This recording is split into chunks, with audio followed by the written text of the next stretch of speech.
બાવળાની અંદર બળિયાદેવમાં એક નવનિર્મિત નદીનું આજે નિર્માણ ભારતીય જનતા પાર્ટી દ્વારા કરવામાં આવ્યું છે।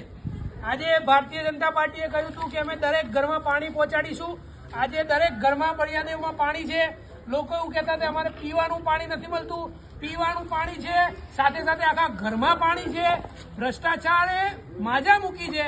આજે ભારતીય જનતા પાર્ટીના નેતાઓ કરોડો રૂપિયાનો ભ્રષ્ટાચાર કરી નાખ્યો છે, ત્યારે આજે બળિયાદેવની હાલત આવી છે। આજે લોકો પોતાના ઘરે જવા માટે કેવી રીતે જઈ રહ્યા છે એ આજે આમ આદમી પાર્ટીના નેતાઓ આજે અંદર ઉતરીને બતાવી રહ્યા છે। આજે ભારતીય જનતા પાર્ટીના કોઈ નેતામાં હિંમત હોય તો અહીંયા બાવળાના બળિયાદેવ વિસ્તારમાં આવે અને લોકોને બતાવે કે આજે અમે શું કર્યું છે। આ કામ ભારતીય જનતા પાર્ટીએ ગુજરાતમાં છેલ્લા 30 વર્ષમાં કર્યું છે। આજે તકલીફ અને વેદના એ છે કે ભારતીય જનતા પાર્ટીના નેતાઓ અભણ છે તો બધાને ખબર છે, પરંતુ જે નેતાઓ ભણેલા ગણેલા છે એ પણ તાળીઓ વગાડે છે। ત્યારે હવે ભારતીય જનતા પાર્ટીનું કાઉન્ટડાઉન શરૂ થઈ ગયું છે।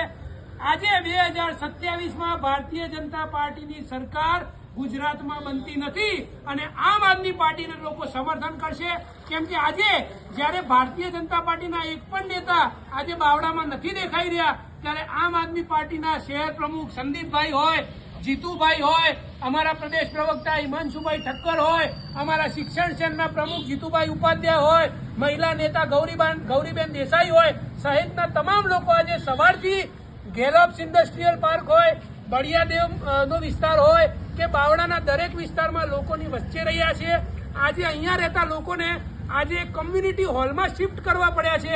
આજે કોઈ ખાવાની સુવિધા નથી, ના એમના બાળકોની સ્કૂલ બંધ છે, ઘરડા માણસોને જે તકલીફ છે, મેડિકલ હિસ્ટ્રી છે, એમનો કોઈ ઇલાજ ભારતીય જનતા પાર્ટીના નેતાઓ દ્વારા કરવામાં આવ્યો નથી। ત્યારે આજે આ ગુજરાતના આજે બાવળા લેકમાં આપ સૌનું હું સ્વાગત કરું છું અને ગુજરાતનો વિકાસ આજે બાવળા સહિત સમગ્ર ગુજરાતને બતાવવા માંગુ છું।